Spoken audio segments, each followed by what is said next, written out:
It is a Friday Night Live edition of Game Time. Welcome inside our studios here in the ATL. Stern, Smitty, Stan Van, and it is good to be the king. None of us would know, not jesters, but we're part of the court here, and let's judge and jury on two great starts to careers. Is it too early, Smitty? That's what we do in the media, right? Compare Luka the Don, 105 games in against LeBron. So we're going to debate who's better? He's the best ever. I'll tell you that's pretty impressive. See? We got staked. No, but that's pretty impressive. It is. When you look at that, Smitty. I mean, It is. I remember what LeBron was like when he first came in. Who's better? No, I'll just play. Oh, boy. What does elite really mean? Okay, never mind. Let's show you how it all went out on the floor. AD still out. LeBron, game face on. Early, aggressive, Smitty. It is. Going right to the rim.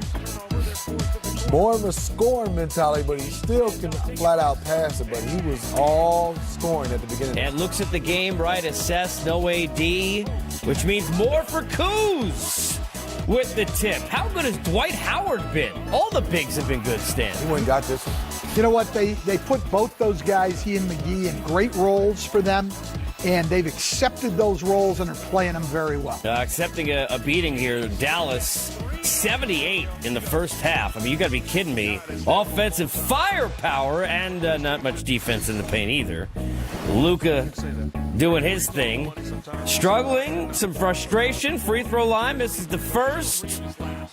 And then the second, and then Hulkamania running wild. Oh, we didn't see that, Stan. That was the reason. Missed two free throws, but that's impressive. Those jerseys aren't that easy to tear. Look, if you can I'm do impressed. that, there's never a reason that's bad. I'm more I mean, impressed by that than I would have been if he made the two free throws, Smitty. History for LeBron James, yes, again. Seems like every day. How about passing Michael for fourth in the history of the association in field goals made? And he's passing Michael, passing Wilt. Those names, you know. More on this coming, but more frustration. Rondo down the court, former Mav, out of bounds. Inbounds, the Lakers challenge the play. Rick Carlisle getting upset. What do you mean you're challenging the play after it's inbounded? You can't do that to me. That's it, I'm out of here. Second tech, ejected. Also had probably seen enough of the offense of the Lakers, but here's more, Stan. 35, 16, 7 assists for LeBron. Yeah, he's just going right through everybody, and they don't have their shot blocker. I mean, Porzingis, their shot blocker, he's out, the rim is open, and LeBron took advantage. And LeBron didn't feel well tonight. If he did, he would have scored 55, I guess, instead. I mean, it's amazing. The performance, the consistency. We'll look deeper into the history in a second. First, here is LeBron after the big win in Big D. LeBron, 35 for you tonight in attack mode early without AD out there. What was your mindset tonight? Just be aggressive. Try to set the tone for our offense and defense. You know, it's a big loss for us, you know, to start the game without having AD. And nobody can make up for what he do, both offensively and defensively. So, of course. Kuz had 24 and 6 in AD's absence. How do you feel he fared tonight? What was the best part of his game? His patience. Got his shot going early. Continue to be patient. You know, he's still such a young player, but he's continued to learn and getting better and better with every minute, every second that he's out on the floor. So we needed that boost from him with AD out. LeBron, in your illustrious career, we're at kind of the milestone level now. Last time we spoke, you were 9th on the assist list. Tonight, you passed Michael Jordan, 4th on the field goals made list. What does that stuff mean to you right now? Anytime you're in a marathon and you're able to you know, have, you know, feats throughout that marathon, I think it's just pretty cool to be linked with the greats, you know, and, you know, you said the name Michael Jordan, and, you know, it means so much to me anytime I'm linked with his name, with, you know, with his greatness and what he was able to do for the game. So, you know, hopefully I'll continue to make him and all the other greats proud anytime I'm linked with them, and hopefully I'll continue to make my family and my fans proud as well. Well, he better be proud looking at this list because, Coach, if you had this starting five, you wouldn't be here with us right now. I mean, this is... They don't fit. They don't fit. There's no small forward. Versatility. I mean, please. Two centers. No, it wouldn't work. Wouldn't work.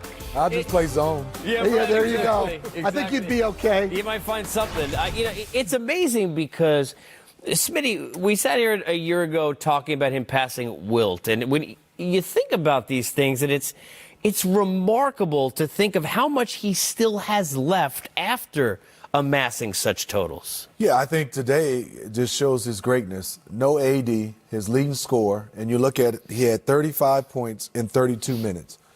That's remarkable. Then you also add that he had 16 rebounds and also 7 assists. But what I love is handling the basketball that much and only 3 turnovers, Stan, and then, in case you throw in not feeling well. So all that to me just sums up his entire career by just what he did tonight. And oh, by the way, at the end, he comes up with more W's than L's. Yeah, no, that's the thing. I mean, you can judge him on a lot, but 8 straight finals. And if you go back to his first stint in Cleveland,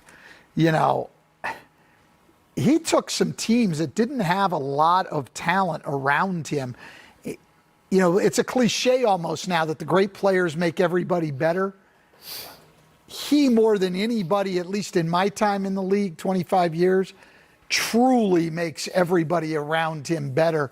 I mean, he's lifted some guys that otherwise weren't very good. There are great scorers all time, but how many of them, almost every night they ever played, were also the greatest on either team? Passer on the floor, the most athletic guy on the floor, the smartest guy on the floor in terms of basketball IQ. And think of how many nights in LeBron's career he's been all of those. That package he's got, we've never seen anything like that. Whether he's number one over whatever the arguments are, all the Smitty. rankings, I mean, come on. Opinion, right? I think we haven't seen this combination, and also the durability, and also the guy that's so unselfish, and also a guy who's played in so many different. Everybody talks about culture. He's been in so many different cultures, and also with so many different voices and coaches. He's a coach on the floor, but you still have to be able to be on the same page as your coaches. I haven't seen him be not on the same page when you start talking about winning with his coaching staff. I'm still thinking, by the way, Stan, you could drop a play for that 5. I would feel confident. Yeah, I might be. I'll tell you what. I'll just run floppy. And if you did, you'd have some great screeners in there. Floppy. He talked about, before we head on, and I know there's a lot of games tonight, I want to ask about Doncic on the other side. Forget about pulling the jersey. Let's go back to where we started. Clearly, we're not comparing them as players right now, but what about Doncic makes you think that if the health is there, that this is the kind of road, he's that level of a special talent? Well, I think he's a lot like LeBron on the offensive end of the floor in terms of size and ball handling, and Smitty, a guy who's a pass-first guy who still scores a lot of points. To me, the biggest difference between the two, LeBron in his prime was a first-team all-defense type guy. We haven't seen that out of Luka, but on the offensive end, a lot of similarities. All right, there was a movie, The Smiths, I believe. It did not star Sekou and Steve, but the start in place of AD, and we said it in the pregame show, the one game AD missed that Kuz did play in was Golden State. He was 3 for 6 from 3, and he had 22 points. James, it's all about opportunity. You just heard Kuz say it right there. I'm a rhythm player. Tonight he got his shots up, and he had a great first half. 21 of his 26 in the first half, setting the tone. He's a unique player. I mean, he's a unique scorer, and you just got to let him be who he is when he's on the floor. Without AD tonight, you know he was going to get some extra shots. He did shoot 9 of 22, not as well as he wanted to from the 3, but he hit all his free throws and didn't have a single turnover. In fact, the team only had 7 turnovers. So I give him a lot of credit for that. Stepping in on a night where he knew he had to perform, and he got the job done. Yeah, I thought he was going to be off to a hot start tonight because his first shot was a 3-ball and it looked good. And sometimes that's all you need is knock down that first shot. When he knocked down that shot, he started taking a couple shots, but he was being active, getting to the paint, scoring in the paint. He just didn't settle for the 3-ball. He was being the Kuz of old. You know what I like about this game tonight from him? A bunch of trade rumors out there the last week or so. Kuz is getting swirled into that vortex of, is he going to be here in a month? Is he not going to be here in a month? And yet he still goes out and does this tonight when they need him the most. I mean, no AD, and Kuz is the guy who steps up there. He's their second leading scorer. Good game for him, active game. I know he didn't shoot that well. Wasn't great behind the arc, but still 26 points, exactly what the doctor ordered for the Lakers. Prez, you mentioned this, the 45 first quarter points, the 79 in the first half on a night where they didn't have AD. Big game. You mentioned we got to see that small ball lineup a lot of different combinations because JaVale McGee and Dwight Howard both had 5 fouls each in the middle of that third quarter, but the Lakers responded with different lineups as well. 11 guys scored, 8 had at least 8 points or more, James. And they still rebounded the ball fairly well. They only out-rebounded them by 2, but they still got to the ball. They were a little quicker and able to get to the basketball, created some mismatch problems when LeBron was handling the ball. Got some open shots on the break, good spacing.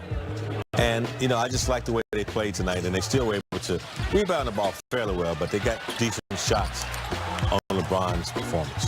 I had a buddy who texted me about halfway through the second quarter. He said, I picked a bad night to take the under in the Laker game because they were just blowing through it. I mean, 129 points. They have to be ecstatic with this. And they can't be too thrilled because tomorrow at OKC. So kind of a semi-difficult back-to-back. I mean, OKC is playing better than they were earlier in the season. Got to do all again in less than 24 hours. Rob, before we go to the highlight, I just want to mention one thing because I wrote a note. End of the third quarter, things got a little bit tight. Mavs were on a run. It's real easy there with about a 10, 11-point lead. With that crowd starting to get back into it, you felt the tide starting to turn. Last 3 minutes and 22 seconds, LeBron has to get a break. Yes. Kuz has to get a break. They go with Rondo, KCP, Caruso, Green, and Dudley. I don't think that lineup's ever played together. No. They won that 3 minutes and 22 seconds, 8-5. How crucial was that? I was very crucial because we was talking about an agreement